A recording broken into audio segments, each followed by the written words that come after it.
All right, here we go. I guess. What's going on? Memes here. Yes, I'm creeping back out from the shadows and everything. Why? Occasionally we all go to a wee bit of a shadowy place and we sleep in too long. But occasionally you spend enough time, you think about something, you look at something long enough, you may actually discover something interesting. I'm not going to claim to have discovered something interesting. Okay, that's a lie. I think, at least I may have finally parsed something interesting. You look at things in pieces, and sometimes that helps. Sometimes you put the pieces together, and then you get a, oh, duh moment. Okay, so what the heck am I talking about here? Yes, been a bunch of things I've been wanting to do, this and that. There's people I still need to get back to and everything. I understand. We're going to go over a little something fun because what we have here first, we have, yes, first, Carlos. Welcome, Carlos, my friend. Yes. Oh, I mean, you could say it could be a wee bit fishy, my friend. Apologize for racism and heritage or accents. All right. So what do we have here? All right. So like a week or so or two ago, Anastasia and Shiloh from the Demystify Sci podcast show, they hosted their second episode of Paradigm Drift. I was fortunate enough to get pulled from the hat on the first episode. We went over that Higgsy stuff and everything. It's like, all right, that's kind of cool. All right, that's fine. Now, what what are we actually talking about? When I say what are we actually talking about, it's and that was one of the big things. It's like they're asking it. Well, what do you think of this? It's like I can do some calculations. It might be within X statistical. What is it? Sigma, basically, or error bars and stuff. Because we got measurements for stuff. We got some error bars. Basically, if you fall within those things, you're usually pretty good because that's one sigma. So as you start getting further and further away, it's like questioning 3 sigma, 5 sigma. If you're 10 sigma off, okay, that's probably something wrong. Either our measurement is bunk, something inherent in the calculation is off, or it just could be an outlier there because statistically, different things happen and everything. And we're trying to get the best idea of what's going on. That's why the whole particle collider thing, it's like, all right, you're trying to figure out what's going on. You're going to be able to tell from one single interaction. No, you need millions and billions and billions, and then tune all your Monte Carlo programs, yada, yada, yada. Okay. Welcome. Welcome, some person. Oh, could it be a cosmological constraint? That might actually be a better interpretation because the terrifying thing is, well, we'll go over a couple things real quick. Welcome to the Mighty Lugs, the keeper of the sporty balls. Yes. Hey, Keisha, welcome, my friend. Welcome, my friend. Okay, so don't worry about all the random stuff. Oh my God, there's numbers. He's got a Greek letter and stuff up there. He's got all these things as being blinded by the light. Uh, don't worry. Don't worry. Don't panic. So basically, one of the reasons why we're doing this is there's been some recent data and stuff. We've got stuff like the Dark Energy Spectroscopic Survey or instrument, the DESI thing. When you see DESI in all capital letters, rather than it being kind of a Bollywood thing, it's probably more of, oh yes, we're trying to see what's going on. And how are they trying to do that? They're trying to is Desi the one with the pulsar timing right? Wow, I'm confusing all these. Nobody's ever confused any news story at all before and been like, what happened on a left coast hipster city? It's totally this one. And we didn't confuse them at all. Uh, yes, that has never happened. All right, so long story short is people are starting to question whether the cosmological constant is constant. Now, we're going to go into some kind of weird things here. But first, what we're going to do is this was originally set up because I was going to go over my calculation for like the dark energy density. Why? That's something I apparently using some of these ingredients behind me we're able to calculate utilizing a very interesting structure. Basically, long story short is for all the dimensional stuff. the ingredients of reality, whether it's time, space, charge, mass, temperature, all of those things combined. Basically, if you take those and you arrange those in different ways to different powers and stuff like that, you can get the constants of nature. The only additional thing you really need is some dimensionless thing like, I don't know, like a pi, 2 pi. What's that? I don't know, a circle. If you see 4 pi, like within some of the electric constant type stuff, it's like, well, what does that mean? It's like, all right, well, you got a charge thing going around, probably representing it by a spherical thing. I'm like, oh, you mean kind of like a Rasengan or from Naruto or some energy blast or something. And people will look at you and then you show me a little video, you're like, do you learn anime through physics? It's excuse me, stop, reverse that. Do you learn physics through anime? For me personally, it's a reference point. It's something I can think of. If someone thinks better using a different way, by all means, we're all different. Why would we assume that, oh, this is the best method of teaching and stuff? Some people are more visual learners. Some people are more auditory, like myself. Some folks, they need the full immersive experience. Some folks, they can just listen to something, lecture in the background, completely ace it, understand all the stuff, power through them. I'm not really that person. What I'm able to do is I work better in person personally. That's what I found. Like especially if you're with something you actually enjoy. That's why a lot of folks like talking about media, politics, philosophy, and stuff like that. That's something you could sit back, be at a pub, throw back a pint or something, and just chat with some folks. I have those conversations usually when I go out to have a pint. I mean, I think that's just a human type thing. But listen, some person. This is why I love the internet. It's like listen, some person. I don't know. They're commenting. I don't know anything about advanced cosmological math, but I can pretend to. Neither do I. Neither do I. The only reason, and again, listen, full disclosure, I'm not a cosmologist. If you want to talk to a cosmologist, please tune in to Professor Brian Keating, Professor Sean Carroll. They're actual cosmologists. I'm a dude on the internet. Was interested by a lot of these things that happen to, in my opinion, come across enough sufficiently crazy people that I may have actually started to learn something. Now, oh my God, say, oh, all the standard things before. And the only reason I'm able to do any of this is because of the work of literally, I don't know, right, millions, maybe billions of human beings before me. They're like, huh, you know what? Rather than just standard barter and stuff, I don't know, can we use this little yellow shiny rock here? I don't know. Maybe we could how do we divide them up? How about carrots or something? What's a carrot? Oh, a carrot was technically a seed from a tree that tended to be around so big and stuff. And apparently that's how the whole carrot system for gem cutting and stuff came by.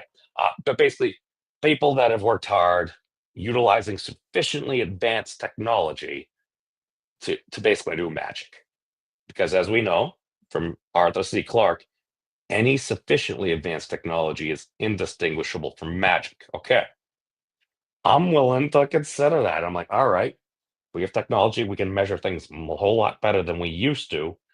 That will give us a better idea of at least the landscape of the puzzle we're trying to solve. Okay. And as we're coming up on about 10 minutes of our approximately 1 hour broadcast, maybe I should actually get into it. Oh, but to answer some person's question, um, the only reason I'm literally able to do this because I'm literally just a monkey with a magic typewriter that has an idea of where to look. That's literally what I turned told that. It's like, this might be something more useful. So I don't know. I'm able to do this because I like playing with Legos and linking logs. Why? Because if we start to look at this, which I should probably start erasing the board, we're dealing with mostly ones. It might be a maximum one, it might be a reference one, it might be a minimum one. But ultimately, it's a one of something. Unfortunately for me, it's like Wolfram Alpha covers most of that to at least a certain level of precision. So I'm like, okay, let me use some sufficiently advanced technology and see if there's any there.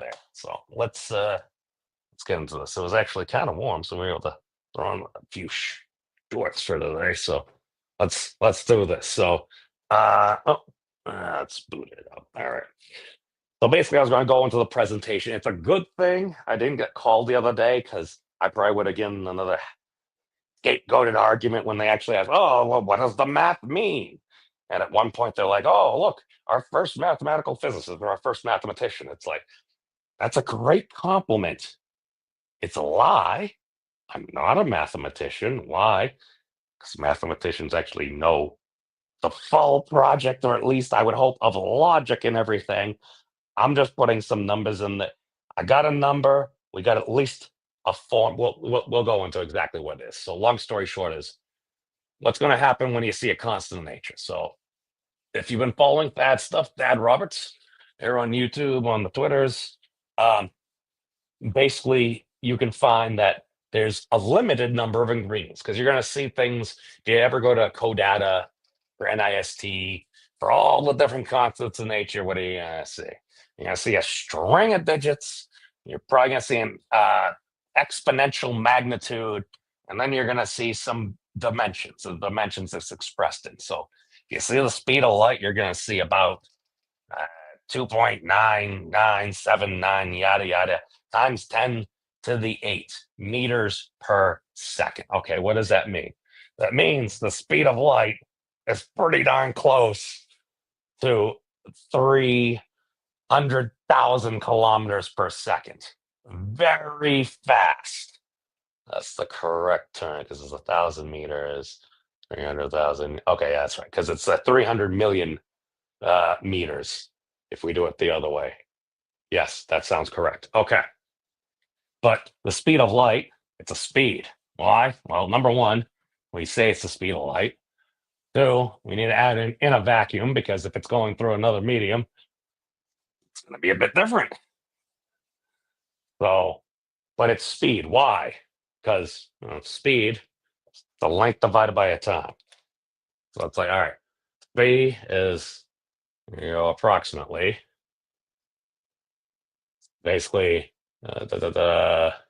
Planck length. So L sub p divided by d sub p. So Planck length, minimum of length, divided by the Planck time, the minimum of time, and that basically equals c. I say basically because again, we only know these Planck thingies. They're about 5 significant digits. Why might that be? That's a discussion for another time, and delving into Thad's model more than we're going to do right here, because now we're talking these are a whole lot of listen, that is great at what he does and just mining out absolute gems. For me, it's like I'm a lot slower. I can kind of go through some things. So I'm like, all right, let me divert some of my time to stuff that's easier, that's not on Codata, that still seems to be important. Okay. So what are we talking about here? All right. So the whole thing, all right, so you got this thingy, I call this lambda. This is a cosmological constant. Okay, that may or may not be constant. Okay, it's this ginormous number. Let's see. So it's going to be, I'll bring it up. Did I put it here? We'll do this. Boom, boom, boom. Trust, but verify. Present. Screen. Boom. Okay, so it's this thing here right here. The cosmological constant, as we know it. Lambda, that's that little Greek thingy there. It's 8 pi, big G, the Newton gravitational constant, time this rho lambda, which that rho lambda, I called that P before. It's no, it's a rho. It's a rho. It's a funky P. Okay. The universe vacuum energy density and the speed of light. Okay. Because speed of light to the fourth. Basically, you get this number right here. All right. So we get let's write the dang thing out so we can actually see it. All right. So we're gonna get all right. So we got a little lambda symbol here. Okay, and that is equal to, as in we got 8 pi. All right, who doesn't like pi? All right, so I got 8 pi big G, let's rho lambda for the vacuum energy density, and that's divided by C4. No, not the stuff that goes boom, the Einsteinian C4 convention, or at least the speed of light to the fourth power. All right, and that gives us approximately 1.1. 1.1 times 10 to the minus 52. That's inverse meters. That's reciprocal meters. So that's meters to this. Okay, meters to the -2. Okay, so it's an inverse area. Why? Because stuff is moving away from each other. -2 there. All right. So what do we got? Let me remove that. All right. So what do we got? All right. I got the symbol for our thing. All right. We got our formulation for the. Oh God, it's a little shiny. Let me adjust this. Maybe if. Okay, there's basically just a pi there. Let me move it over because this is. I could twist it this way. No, I'm making a difference. We'll move it over 2 inches. Sorry, it's if you're gonna listen to the words coming out of my mouth, it's like okay, is that better? Okay, you can at least see it there. All right, consider that like a time symbol. All right, so 8 pi, the big G, that rho vac thing divided by C4. Okay, a symbol, a formula, a string of digits. Here, we only have a couple of digits. You can go into Wikipedia or you could compute whatever they have there. If you're going to average for the Hubble constant, whether you're taking more of the CMB or you're taking the supernova, type 1A supernova data and stuff like that, because there's agreement in the data there. So it's like, all right, we think it's 68 kilometers per second per megaparsec or whatever. And it's like, well, according to some of this other data, it looks like it might be 72. It's that 4 kilometers. But it ends up being a big difference in the end. Ends up being a big difference in the end. It's especially some parts of physics where it's like, I was at the G-2, the magnetic moment of the electron or the anomalous magnetic moment of the electron. It's like, it's basically verified to like 14 significant digits. Got like 2, maybe 3 or so. That's okay. Hey, a lot of data there. It's like, okay, is there a way we can simplify this? Now, you might say, okay, yeah, sure. It's see, for me to just work with this, it's like you look at this, it's like, okay, let's do it with pieces. So that's the first piece. First piece is this row vac. I'm gonna say row for vacuum. Okay, so we're gonna do this.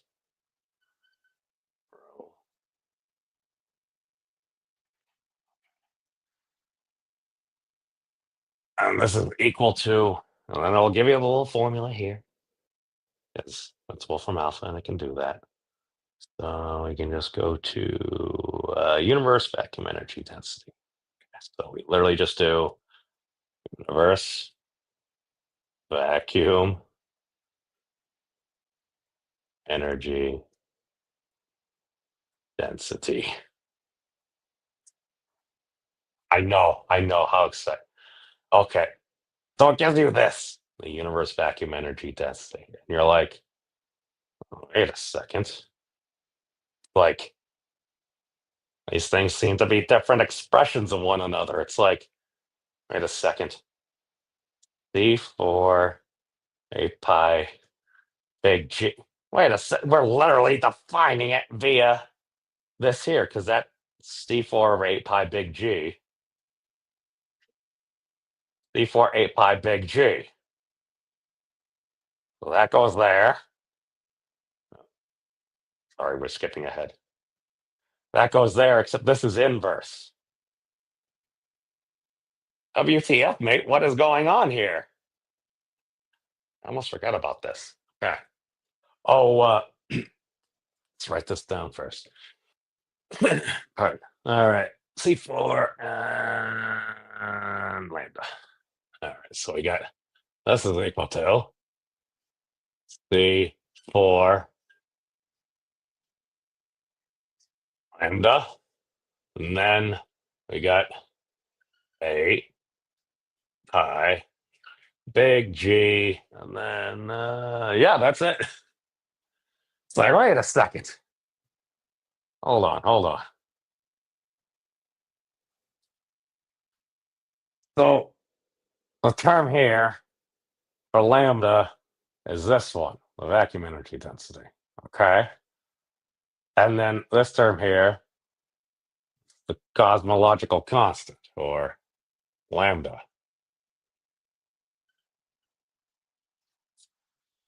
Okay. The only difference is this is the inverse Planck force. This is the Planck force with an 8 pi factor. Okay. What the heck does that mean? Like, okay. I should probably also mention it's like these are technically from the Einstein field equation. Do I know how to go through and have a solution to general? No. I'm working on pieces. Why? Well, before you solve everything, maybe you should try to figure out something. I mean, that's the methodology, and that's kind of with some of the thing from Wolfram's stuff earlier. Okay. So we've got this, and then this thingy, the dark energy density was it like 5.3, 5 times 10 to the. Okay, so this ends up being what is it? 5. You can get some more significant digits there from other things, but at least first level approximation, it's 5 times 10 to the minus 10, and then that's joules per cubic meter. Okay. So that's joules meter cubed. Okay, so that's joules divided by meters cubed. Okay, cool. Yes, yes. I'm just literally just showing you stuff that apparently comes from our measurements and our standard calculations and stuff. And we're just going to look for perhaps a simpler way to look at things. And again, could be completely wrong. Maybe it could tell us something kind of neat. All right. So where are we going right now? All right. So let's get out of that. Okay. So you look at this, and to get to this, we're going to have to do this first. And don't worry, it's going to get a lot easier because this is the part I think I actually kind of I've talked about before. Okay. How the heck do we get to the vacuum energy density? Okay. We're talking about energy. So what's a one of energy? Well, if we're going to use Planckian units, let me swap over the other side. This should be better. All right. All right. So we're going to do Planckian units. Let's start off with a maximum. The maximum energy that you could have per a unit volume. I'm going to say maximum energy to assume the maximum quantifiable energy. Okay. I think that term is correct. All right. So what is that? Let me get the Planck energy. All right, so you get Planck energy.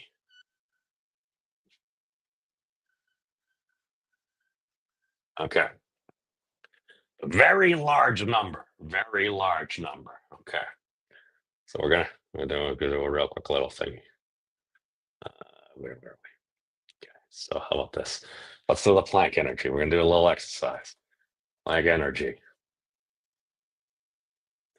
Very large number within our reference, because joule, the unit of joules or unit of energy, is a reference one for the system.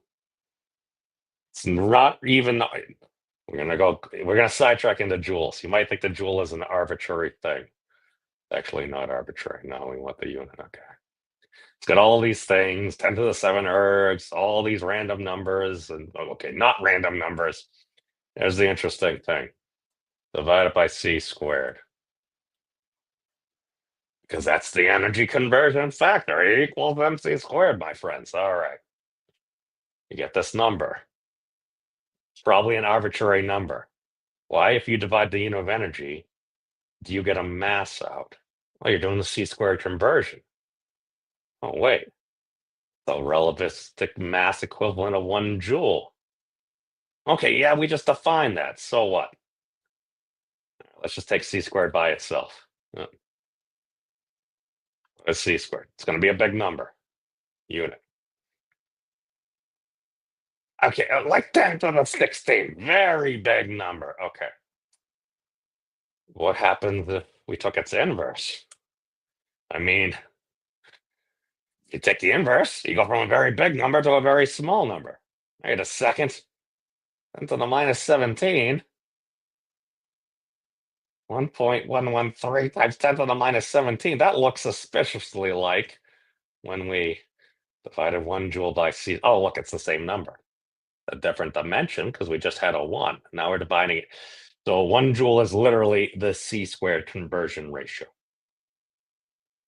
Or at least that's how I can best say those words. If somebody has a better way, please let me know. So I can totally steal it and hopefully credit you. All right. So we've got that going on there. All right. So here's the interesting thing. Okay, now we're going to go back to our other friend, the Planck energy. We had to take that. So we did that thing. We noticed something interesting, or at least in my opinion, we did. All if we did the inverse of something. So wait a second. We got a really big number here. What if we did 1 over that? Oh, look, we get a small number. Wait a second. 5 times 10 to the minus 10. Why does that sound familiar? 5 times 10 to the minus 10. Why is the inverse of the Planck energy? Seem to be the correct magnitude, and at least for a significant digit here. Now, again, the dimensions are different because we literally just put a 1 there. This is energy per cubic meter. Okay. This is reciprocal joules. Huh. But wait, we got something that made more sense when we divided 1 joule by c squared. What if we do something similar here? Okay, Planck energy is our maximum energy. What happens if we put a reference 1 over that, like the joule?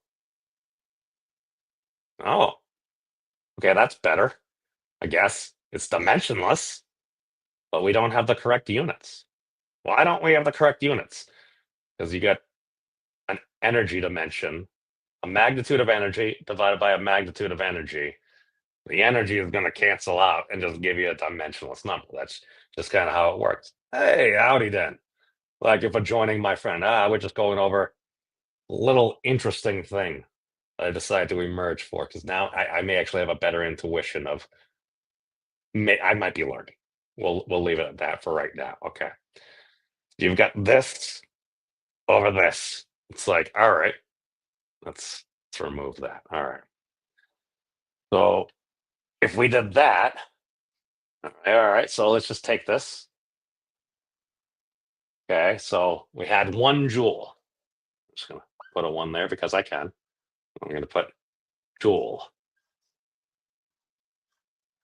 Okay. Got 1 joule divided by the Planck energy. That gives us a dimensionless thing. Okay. But we want our dimensions. What are the dimensions we need? Well, the dimensions that we need. Okay, so joule, that's energy divided by cubic meters. Okay. So in order to do that, I'm gonna, okay, here's what we're gonna do. Here's the magic trick. We're going to square this. Okay, so we got 1 joule squared. Why? Well, one dimension of energy will cancel out when we divide it by this. And we need it divided by cubic meters. We seem to be defining it by the unit of the cubic meter. All right. So this meters cubed. Let's see what we get.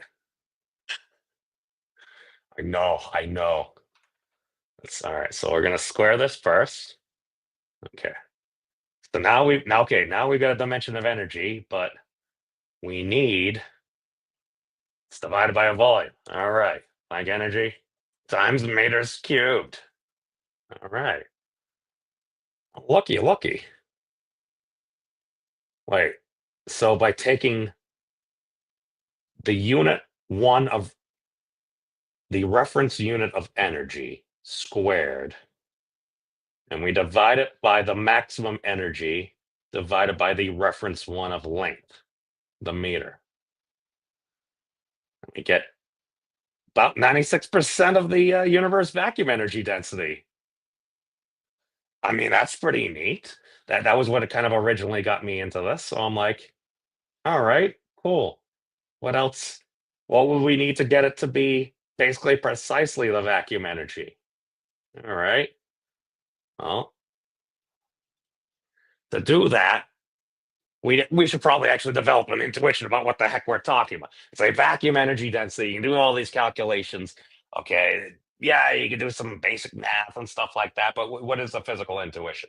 Part of that comes from shout out to Dr. Sabine Hossenfelder, saying that this is essentially a description of the curvature of space. Cool. All right. Well, you got some length or something. It's talking about some curvature or something. All right. Is there some unit we know, dimensionless, because we don't want to affect the current dimensions, because now we're in the right dimensions. We're kind of close. Is there a dimensionless curvature thingy we know of that might help?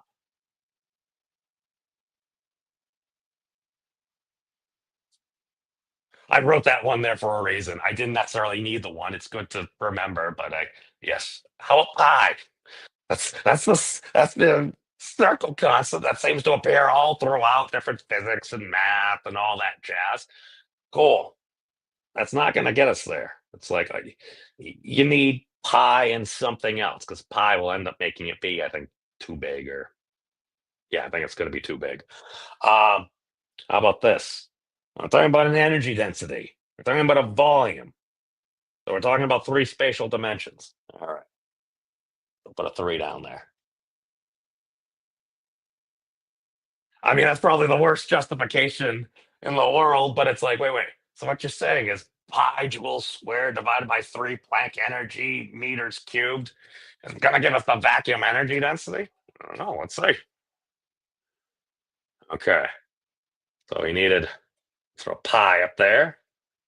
Pi. We'll throw three down there. And oh, look, we get approximately the universe vacuum energy density. Okay. Cool. Uh, Wolfram has it as this. You have 5.3, blah, blah, blah, blah, blah, blah. Now, again, the first level approximations are good. It's a trust but verify. All right. Cosmological constant. Yes. I totally don't visit here all the time. But where is it? Let's go down. Okay. So there we go. All right, there. All right. So again, this is 2015, and again, things are changing, yada yada. It's gonna jump up or down, yada. Okay. So the vacuum energy density of the universe based on the 2015 measurements by the Planck collaboration is blah blah. This is in kilograms per cubic meter. Okay, this is in joules per cubic meter. So 5.3566. 5.354. Okay. It seems to match for about the first three significant digits, given that how well do we know it? Maybe about three or so significant digits. Just a just an idea there. About 3.35 GeV per cubic meter. Um, Now, and then you'll see these things about all the orders of magnitude. You see, what is it? 120 to 122 orders of magnitude. Um, so here's the interesting thing. Let's change one little thing here. When I say one little thing, I actually forget what this does, but let's see. Let's do how about this? Rather than meters, our reference one, let's do the minimum one of length. Blank length.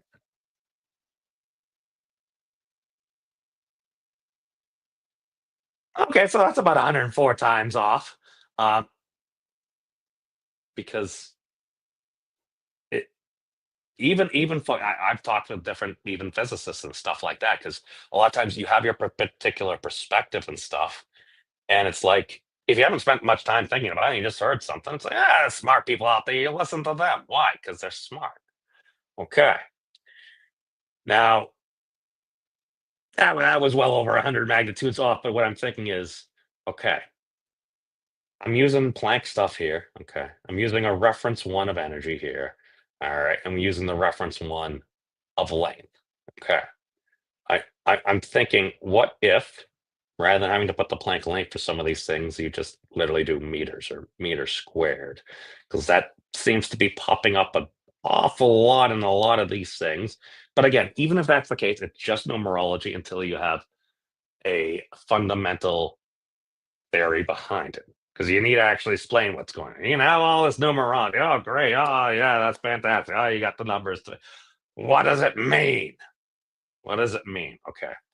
So the reason I went through all this hubbub about going through all this was to basically just kind of show the thought process that I kind of like went through and was playing around. Okay. So you got this.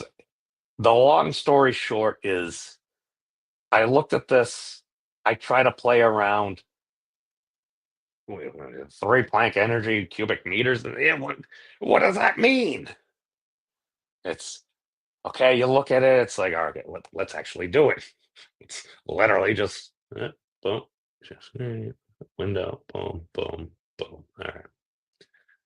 So we have that thingy. All right, let's just take this off. Okay, three Planck energy cubic meter. Oh, I guess that's the Fermi coupling. What exactly is that? That's a fantastic idea. It gives you this. It's all right. It's something we don't necessarily have to measure to vary it. To be fair, I'm not even going to comment on that. Something about maximum length. Okay, it's got dimension 5 of length, so something. This is Fermi coupling. Kilometers per second squared. Okay, I know if that has a calculated. I ran through the calculation like once. Uh, okay. Now the Fermi coupling. All right. Then what the heck is this up here? Okay. I'm gonna save that to the end. There's a reason. Okay. But we're just gonna go with this. We've got this. Okay. So we don't need to do all that crazy stuff there. Are we calculating all the tariff rates? No, no, no. This is a lot simpler than the tariff rates. Welcome, Titan. Uh, okay. So what the heck is all this jazz? Okay. We're gonna bring it around. Why? Because we're 40 minutes in. I should probably actually get to a point. Okay. So what we're gonna do is we're gonna take this dude. All right. So we've got this little expression here. All right. I'm gonna move this over. So we have that. Okay. So we're gonna rewrite this. I'm gonna claim. And should we do that? No, we'll leave it up there in its original form just for reference. All right. So what do we have here? We're going to break it up into the dimensionless and dimensional components. All right. So we had for this Skadood, we had our rho vac, rho lambda. All right. So we had that as J squared. So joules squared over EP Planck energy uh, meter squared. excuse me, meters cubed. Okay. So we have this. Cool. So we get energy squared divided by an energy and then a volume. Okay. So the reference one of energy, the maximum energy, and the reference one of length or volume. Okay. But then to actually have it work, you need a dimensionless factor. So you need I over 3 out front. I tried a whole bunch of different things. I was looking. I spent some, like, that's one of the first things that popped up. I'm like, yeah, it can't be pi 3. I mean, no. I was trying to go through all these things. All right, in order to get any numbers work, like this is what I needed to put in there for it to work. I heard Dr. Hassenfelder at one point say, "Oh yeah, it's a vacuum energy density is something about a measure of the curvature of space." I'm like, curvature, space. I mean, pi technically is the constant of curvature, at least for circles. We live in 3 dimensions of space. How very neat. Uh, but that's not the point. The point is, and again, do I have all the answers to Einstein? No. You're working a piece by piece, seeing if there's a way to computationally reduce something into something that's more easy to grok, easy to understand. So noobs like me might be able to go, oh, duh. Let's proceed to our oh, duh moment. Okay. Well, if we use this definition for lambda over here, that it's hard to see because we got the little shining light there. Hold on, let me. Okay, 8 pi. All right. So what do I think of that as? I think of that as like 2 spheres. You got 2 spheres. Okay. Why do you got 2 spheres? I don't know. Something changing coordinate relationships or something. Uh, 2 spheres. All right. So you got 2 spheres. You got big G, the Newtonian gravitational constant. Then we got this number over here. So this number over here, we're going to claim is this number right here. Okay. And that's divided by C4, blah, blah, blah. Okay. I mean, that's a bunch of stuff. And if we can find a way to maybe reduce it into a way that, I don't know, maybe a noob like me could parse, let's give it a shot, shall we? How do we do this? One, shout out to Pice DeWitt et al. This is the Planck force right here. Excuse me, this one. Because C4 over big G is the Planck force. Why? Because it is. You just go, oh, I conveniently had some stuff tucked away. Don't look ahead. Planck force, what is it? Beta light to the 4th power divided by the Newtonian gravitational constant gives you this wicked big number right here. Don't worry about it, just a really big number. The maximum of force. Okay. So we've got the maximum of force. That means this C4 over big G, and that big G over C4 is just the Planck force. So literally, you could rewrite this. Let's just do this. So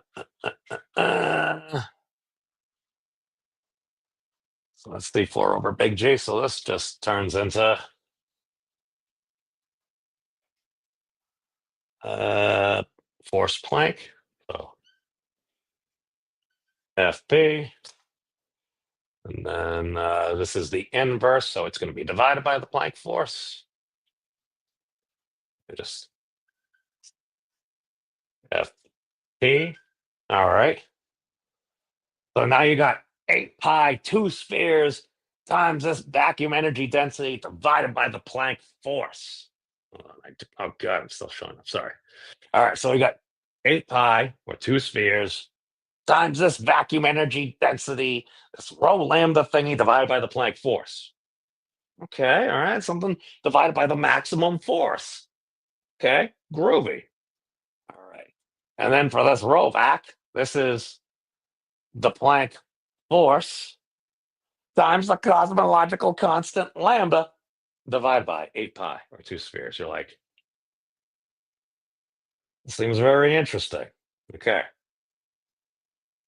So could we change this? Because if this is that, what happens if we combine this with this?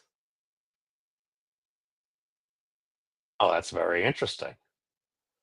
Because if you replace this with this, then you get our friend Lambda. We got a Lambda again, we can rewrite in a slightly different way. And maybe we could gain some insight for. Let me lower it down just because. All right, there we go. So put this here. So Lambda. Okay, so we can rewrite it as. I'm going to do this guy. All right. So let's just do the dimensional components first, kind of like we did over here. Okay. So we're going to do this. So we're going to do, we need this thingy, so we need this. All right. So that's J squared. That's going to go up there. So joules squared. So we're going to get, all right, get J squared. Okay. And then, since we're putting this up here, we're literally put numerator up there. This goes down here. All right. So we're going to, we already have the,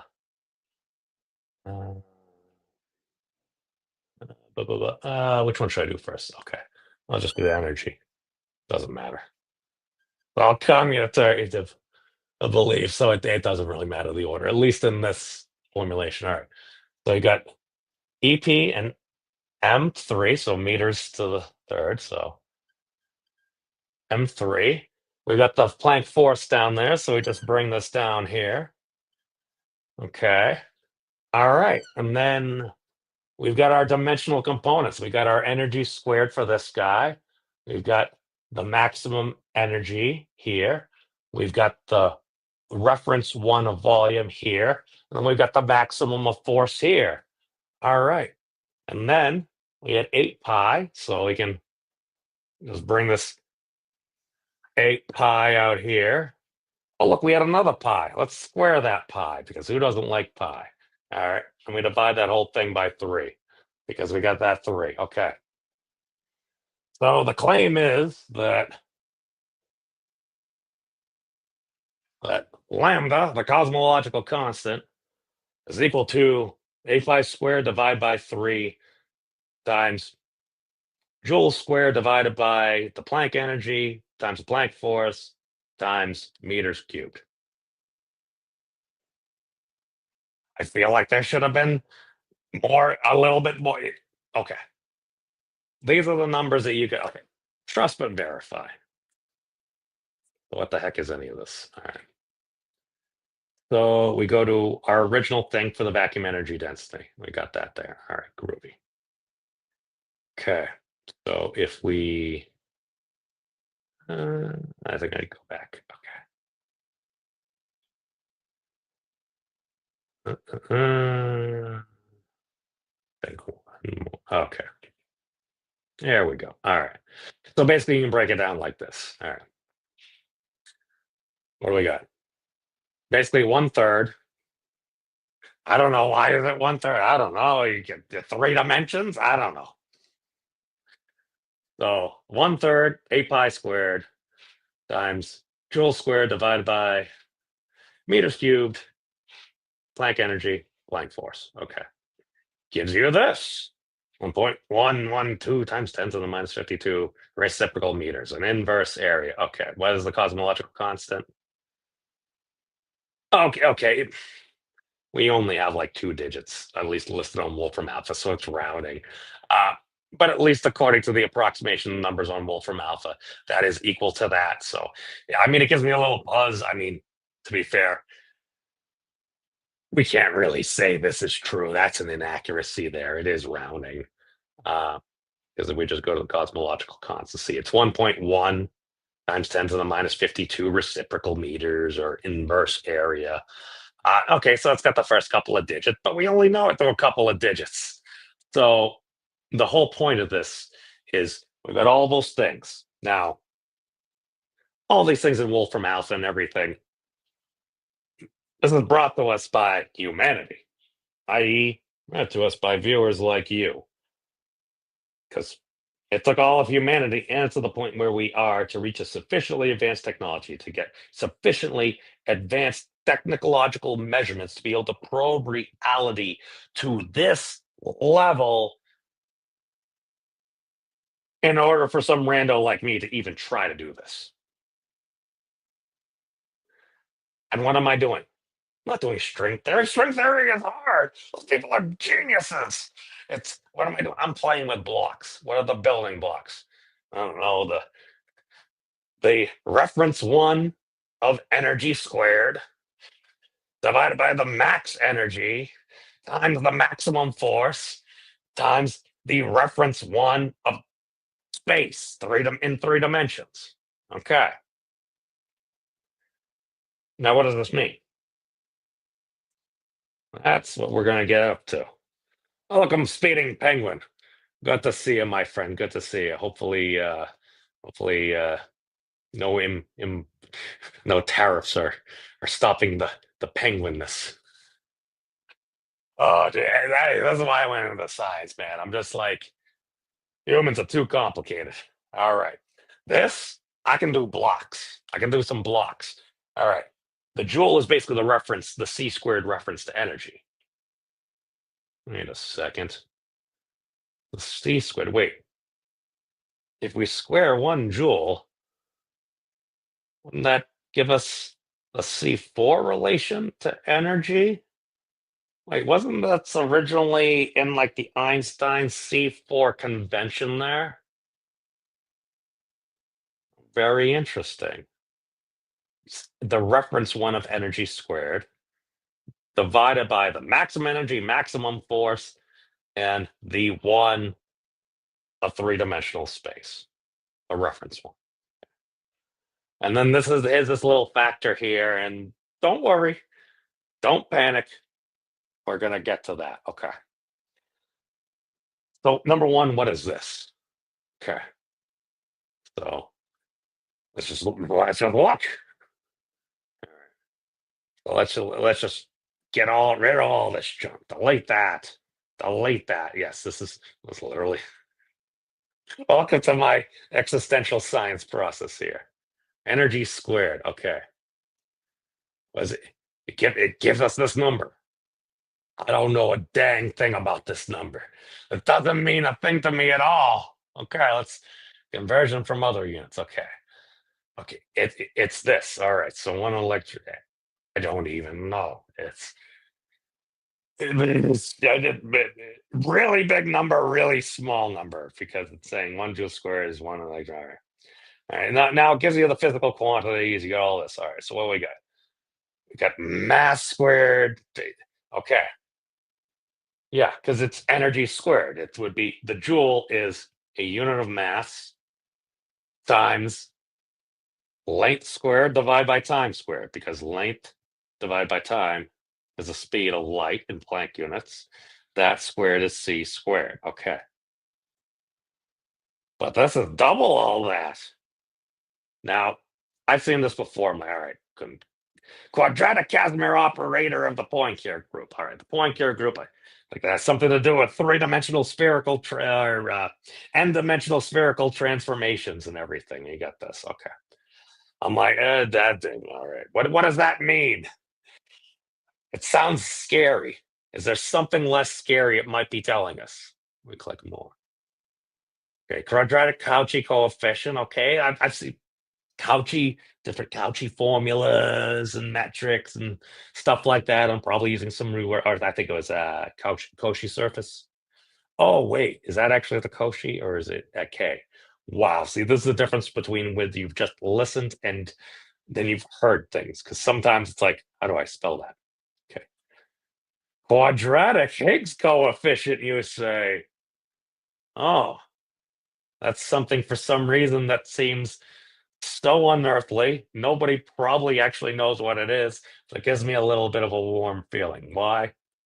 Oh, I'm crazy enough to claim that the magnitude of the Higgs mass divided by the Planck mass squared is equal to the magnitude of h bar, the elementary unit of action. Why? Because Well, the math seems to work, and maybe that could tell a story, but okay. Now again, I looked at this stuff really quick. I didn't find anything. I literally kind of went through this the other day. I'm like, all right, that's a whole bunch of stuff. Okay. Energy squared has some interesting avenues. Okay. Now, how about this abomination down here? What the heck does this all mean? Let's see. No, we're doing multiplication because I am a crazy person. We're going to multiply the maximum force by the maximum energy times the reference of volume or space, 1 cubic meter. It gives you this ridiculously huge number, kilograms squared, meters to the sixth power divided by seconds to the fourth. Don't worry if that number don't mean a dang thing to you, because it don't mean a dang thing to me. Now, might there be something interesting with this number? All right, I'm going to do another side tangent. Apologies. Here's the thing. When you go down enough Wolfram holes, you start noticing different patterns and stuff. And again, I don't have a formally trained physics education, a PhD. To be fair, I don't think there's an official physics class. I take an astronomy exploring to you, like sci thing. I don't think I've ever finished a full physics class. How terrible is that? And again, so who am I? All right. But if we look at the fine structure constant, apparently a very important thing within physics, you get this number here. And you see this thing, elementary chart, divided by 4 pi. C epsilon naught h bar. What the heck is that? Okay. The electromagnetic coupling. So that is elementary charge squared, and that's all over, what is that, 4 pi, speed of light, electric constant, E naught, and then elementary unit of action, h bar. Yeah. Okay. So we divide those all out. Okay, we get the same number. It's a dimensionless number. Yeah. Who cares? It's some dimensionless number. Okay. Number one, if this gives us a dimensionless number, what are we dividing into? What's our numerator? Our numerator is elementary charge squared. So if we got the dimensions of charge squared, what does that mean about this thingy right here? Somehow this dang thing equals charge squared. Okay. Let's see. That. Okay. It's not saying charge squared, but time current is charge. So it actually is charge squared. Now it doesn't say this, but at one point I recognized this kind of magnitude. And then I'm like, wait, use the basic logic of if we're dividing by something, we get something without a dimension. It's got to be those dimensions. All right, let's take the square root of that. Oh, what might this number be? Oh. Oh, look. It seems to be about the magnitude of the Planck electric charge. But if that's true, that means we could take this whole dang thing, elementary charge, over Planck charge squared, gives us the number. Oh, and we could simplify this more. We don't want to waste as much space, and then we just do this. Elementary charge over Planck charge, the whole dang thing squared, and then we get the number. Okay.